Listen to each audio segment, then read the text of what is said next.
দিনটা ছিল ২৭শে মার্চ, মানে বিশ্ব নাট্য দিবস।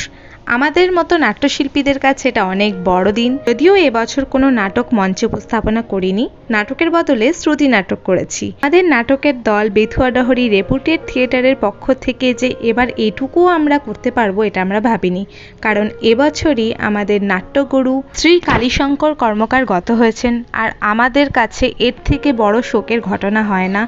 এবছর আমাদের 25 বছর পূর্তি ছিল, আর খুব বড় করে আমরা প্ল্যান করেছিলাম।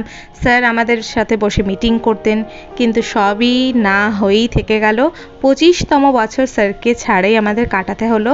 তাও স্যারের আশীর্বাদে খুব ভালোভাবে আমাদের অনুষ্ঠানটা হয়েছে, কারণ স্যার কোথাও না কোথাও থেকে দেখছেন, স্যার আমাদের সাথে আছেন, পাশে আছেন, কারণ তিনি চেয়েছেন সবসময় যেন আমরা নাটকটাকে ধরে রাখি, আর আমরা চেষ্টাও করব যেন আমরা সব সময় নাটকের সাথে থাকি।